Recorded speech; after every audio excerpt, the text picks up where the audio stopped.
आप देख रहे हैं लाइव इंडिया हर पल। झारखंड विधानसभा का बजट सत्र चल रहा है, जहां विभिन्न मुद्दों को लेकर सत्ता पक्ष और विपक्ष के विधायक आमने सामने नजर आ रहे हैं। जहां विपक्ष की ओर से कहा गया कि सरकार सदन के अंदर सवालों का जवाब नहीं दे रही है, तो वहीं सत्ता पक्ष का साफ कहना है कि उनके सभी सवालों का जवाब सदन के अंदर दिया जा रहा है। विपक्ष के पास कोई मुद्दा नहीं है। मैडम, आपने मेरे मन लायक ही सवाल कहा है। मन लायक मैंने इसलिए कहा कि मेरे मनोनुकूल है। विपक्ष यहाँ है नहीं। विपक्ष होता है कि जनता के बातों को रेखांकित करना, उनकी बातों को सरकार के सामने रखना, सरकार की कमी को उजागर करना। यहाँ तो सरकार के कामों से पूरी तरह विपक्ष संतुष्ट, उन्हें कहने का भी अधिकार नहीं है। और इसके वैधानिक प्रमाण है कि 2 दिन से विधानसभा में आपने देखा होगा कि दोनों दिन जो डिमांड पर कटौती प्रस्ताव विपक्ष ने लाया, संतुष्ट होकर उसे वापस ले लिया। कल भी लिया और आज भी भारतीय जनता पार्टी के जो माननीय सदस्य थे उन्होंने वापस लिया। यह एक संकेत है कि भाई हम सरकार के काम से, विभाग के काम से पूरी तरह संतुष्ट हैं। और मैं कह सकता हूँ इस आधार पर जो संसदीय व्यवस्था है, उस आधार पर कि सरकार बेहतर काम कर रही है, विभाग बेहतर काम कर रहा है और इस पर मुहर प्रतिपक्ष लगा रहा है। हम तो सत्ता पक्ष के लोग हैं, प्रतिपक्ष भी इस पर मुहर लगा रहा है। न बिल्कुल, देखिए, विधायक की जो जरूरत है उसमें से एक आवास भी है। और ये पहले तय हुआ था कि भाई कोऑपरेटिव के माध्यम से, फ्री में नहीं, कोऑपरेटिव के माध्यम से थोड़े सस्ते दर पर विधायकों को आवास की ज़मीन मिलेगी, फिर अपने पैसे से उन्हें मकान बनाना है। और हमें लगता है कि काफ़ी दिनों से यह लंबित है, ये चर्चा का विषय बन चुका है। हमें लगता है इस पर जल्दी निर्णय आना चाहिए। विधायकों की ज़मीन, अब जैसे हम जैसे लोग 2001 में मैं 70,000 रुपया दिया हूँ। आप समझिए, अगर सूद सहित आज जोड़ूँ तो वो 70 गुना 20 भी आप करेंगे तो भी 15 लाख से ऊपर हो जाता है। और फिर इधर देना पड़ा 1.5 लाख रुपया हम सबों ने जमा किया है। सूद सहित उसे जोड़ेंगे तो आज की तारीख में वो 30 लाख रुपया बनता है। 30 लाख में ज़मीन उपलब्ध हुई आता, कोई विधायकों को सस्ते दर पर भी आज की तारीख में नहीं मिलता है। इसलिए इस पर बहुत टीका टिप्पणी करने का जगह नहीं है। केवल नज़रिया को बदलने की ज़रूरत है कि विधायक भी इसी सेवक में से एक पार्ट है। जिन्हें भी आवास की ज़रूरत है वो आसमान के नीचे नहीं रह सकता। इसलिए सस्ते दर पर उन्हें ज़मीन उपलब्ध हो, यह एक प्रावधान है। लेकिन आज सस्ते दर में भी नहीं हो रहा है, लेट लतीफ़ हुआ, इसलिए महंगे दर पर ही उपलब्ध होना है, वो हो जाए। ये तो सरकार ने कहा है कि 3 दिन का समय है, इस पर तो सरकार बेहतर बता पाएगी। हम विधायकों की तरफ से आपको एक बार ज़रूर फिर दोहराएंगे कि विधायकों को यह ज़मीन मिलनी चाहिए।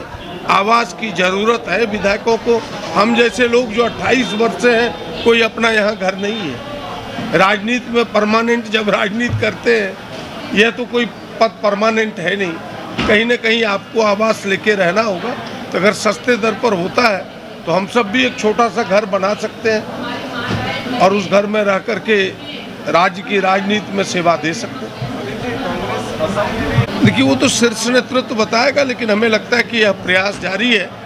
कांग्रेस चाहती है पूरे देश में कि जो यह धर्मनिरपेक्ष मानसिकता के वोटर हैं उसमें बिखराव नहीं हो, ताकि सांप्रदायिक ताकत को नकेल कर पहना सके, उन्हें दफन कर सके। उसी में से एक असम भी उदाहरण है। हम असम में भी प्रयासरत हैं कि तमाम धर्मनिरपेक्ष वोटर एक साथ खड़े हो जाए, ताकि भारतीय जनता पार्टी जो समाज को बांटना चाहती है, देश की आंतरिक व्यवस्था को कमज़ोर करना चाहती है, उसे हम नकेल पहना सकें, उस पर लगाम लगा सकें। बाबूलाल जी का जैसे जैसे उम्र बढ़ रही है, उनकी सोच छोटी होती जा रही है। मुझे बाबूलाल मरांडी जी से ये उम्मीद नहीं था। हाँ, उनके विधायक जो जूनियर विधायक हैं, जो ना समझ है, अगर वो बातें कुछ कर रहे हैं तो समझ में आता है। और बाबूलाल मरांडी जी अगर ऐसी बातें कर रहे हैं, ये समझ से परे है। अजान दूसरा चीज़ हो गया। मुझे मंदिर में घंटी बजे मुझे कोई आपत्ति नहीं है, मस्जिद में अजान हो मुझे कोई आपत्ति नहीं है। तो ये बातें कहाँ से आ रही है? डीजे तो सभी मुसलमान भाई भी डीजे बजाते हैं, हिंदू भाई भी बजाते हैं, आदिवासी भाई बजाता है हमारा। तो इस तरह की बातें करके माइलेज लेना ये ठीक नहीं लगता। बाबूलाल जी को मैं कहूँगा, देखिए थोड़ा सा समाज का ख्याल कीजिए। हमें याद है कि मुंबई में सोनू निगम जो सिंगर है जी, उसने भी आपत्ति जताई थी, उसको माफ़ी मांगना पड़ा। ये ठीक नहीं है। देखिए अजान दूसरा है, डीजे को आप धर्म से मत तोलिए। मैंने कहा डीजे बजेगा तो आप ये बताइए, एज ए डॉक्टर मैं कहना चाहता हूँ, अगर आपके घर में किसी भाई को, दोस्त को या समाज वाले को हार्ट में valve लगा है और वहाँ आप डीजे बजा दीजिए, मैं दावे के साथ कहता हूँ वो आदमी मर जाएगा। तो एक तो सेफ्टी मुझे देखना है ना। सर आप सेफ्टी देख रहे हैं, पूर्व स्वास्थ्य मंत्री आपको एकदम चैलेंज किए हैं कि इरफान जी बजेगा, सोशल मीडिया पर सब वीडियो वायरल हो रहा है। नहीं देखिए, मैं भानु जी की बात कर रहा हूँ। अब विनाश काले विपरीत बुद्धि याद कीजिएगा, और जनता ने उन्हें नकार दिया, तो उनको बचना चाहिए इन चीज़ों से। कहाँ क्या बोल रहे हैं, हल्की माइलेज दे रहे हैं।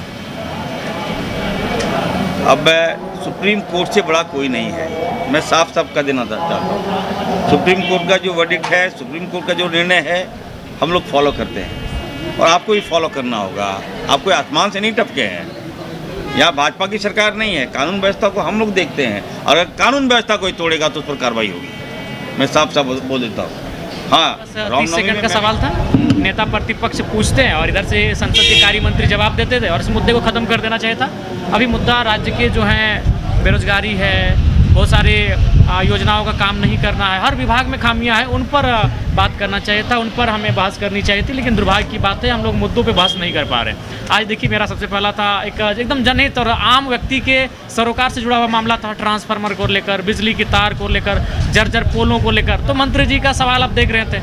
अब हम बार बार कह रहे हैं कि मंत्री जी आप स्पष्ट मेरे शब्दों को सुन रहे हैं कि हम क्या पूछना चाह रहे हैं, और फाइल पढ़ना जरूरी थोड़ी है कि आपको जो आपके सेक्रेटरी ने या डायरेक्टर ने जो फाइल आपको लिख कर दिया है उसे बार बार पढ़ना जरूरी नहीं। सीधा सा बात है कि यदि मेरे घर के ऊपर से कोई तार गुजरा है और हम उसको 2 तल्ला कर रहे हैं, तो हम कहाँ आवेदन देंगे और कितने दिनों में कार्रवाई शुरू हो जाएगी, और नहीं होगी तो फिर हम कहाँ जाएंगे। ट्रांसफार्मर खराब हो चुका है, 2 दिन में, 4 दिन में, 10 दिन में, कहाँ हम उसके लिए कहाँ शिकायत करें। सही बात है कि अगर आप जेई के पास जाएँ तो कहना एक बार आप एसडीओ साहब से मिल लें, एसडीओ जी के पास गए तो बोलेंगे ना एक बार एई से मिल लीजिए, एक बार आप जीएम से मिल लीजिए। तो इसीलिए हमने कहा कि बताइए कहाँ जाकर अपनी शिकायत करें और कब तक समस्या का समाधान होगा। दूसरा बात था हमारा जो बहुत ही महत्वपूर्ण था, वो था अभी जो उद्योग के लिए ज़मीन अधिग्रहण हो रहा है। देखिए, पहला बात हम आपको स्पष्ट कहना चाहेंगे कि जब हम लोग उद्योग के खिलाफ बात करें तो इसका मतलब नहीं कि हम नक्सली हैं, क्योंकि एक पैटर्न सेट हो गया है कि अगर आप कंपनियों के खिलाफ जाएँ, आंदोलन धरनों को समर्थन करें तो लोग आपको नक्सली का टैग देंगे। अगर उद्योग नहीं बनते हैं और अगर उद्योग हमने ज़मीन नहीं दिया होता, तो आपकी जानकारी के लिए बता देंगे, झारखंड में लीगली 15 लाख से 17 लाख एकड़ ज़मीन का अधिग्रहण हुआ है, जो झारखंड की कुल भौगोलिक स्थिति का लगभग 8 से 10% होता है। ये लीगली है, ऑथेंटिक है, डेटा के साथ है। हमको तो लगता है 15% ज़मीन हमारा अधिग्रहण हो चुका है। तो कब हमने ज़मीन नहीं दिया? हमने इतना ज़मीन दिया है कि आज हम उसे गिन नहीं सकते हैं। चांडिल डैम एक जिला के बराबर का ज़मीन है। आज टाटा के पास 15,000 एकड़ ज़मीन है, लेकिन काम कितना में हुआ? मात्र 4,000 एकड़ में। बाकी ज़मीन हमने उनको रियल एस्टेट को बेचने के लिए नहीं दिया था। आज आप एचईसी का उदाहरण देखिए, ज़मीन रेतों ने एचईसी को दिया और वो क्या कर रही है? रियल एस्टेट को बेच रही है, वो बेच रही है। तो इसीलिए हमने कहा कि आज झारखंड का सबसे ज्वलंत मुद्दा कुछ है, तो उनमें से एक प्रमुख मुद्दा है कंपनियों के द्वारा मनमाने तरीके से ज़मीन का अधिग्रहण करना, जिसमें बड़का गांव रहे, केरडाड़ी रहे, मांडू रहे, लातेहार रहे, लोहरदगा रहे, या हमारा कोयलांचल रहे, या संथाल परगना का गोड्डा रहे, या साहिबगंज कहीं रहे, कंपनियां जबरन जमीन अधिग्रहण क्यों कर रही हैं? और जहां जमीन अधिग्रहण की समस्याएं हैं, वहां अगर आप भ्रमण करेंगे तो ऐसा प्रतीत होगा कि आप तालिबान चले गए हैं। वहाँ पूरी पूरे जिले की पुलिस वहाँ तैनात है, रेतों को खदेड़ने के लिए पूरे जिले की पुलिस तैनात है। ये दुर्भाग्य हमारे राज्य का। वही हमने कहा कि अगर आप जिस एक्ट की बात कर रहे हैं 2013 भूमि अधिग्रहण अधिनियम, तो उसमें तो स्पष्ट लिखा है कि अगर 70 से 80% ग्रामीण रजामंदी नहीं देते हैं तो सरकार को विचार करना चाहिए कि वहाँ कंपनी आएगी कि नहीं आएगी। लेकिन आज वही मैंने कहा कि आप गांधी की बात कर रहे हैं, गांधी के विचारों की बात कर रहे हैं, और आज 4 साल से लोग धरने पर बैठे हैं अपनी जमीन बचाने को लेकर। तो कौन सा हम राज्य का निर्माण कर रहे हैं? तो वहाँ भी उनका गोल मटोल जवाब आ रहा है। मैंने स्पष्ट कहा कि आप एक राज्य स्तरीय समीक्षा कराइए कि पूरे राज्य में किन किन कंपनियों ने या फिर राज्य सरकार ने कितना जमीन अधिग्रहण किया है जिस पर काम कुछ नहीं हो रहा है, खाली पड़ा है, वो खेल का मैदान जैसा खाली है। तो वापस करने पर आप क्या विचार रखते हैं? क्योंकि भूमि अधिग्रहण की धारा 101 कहती है कि जमीन अगर 5 साल तक का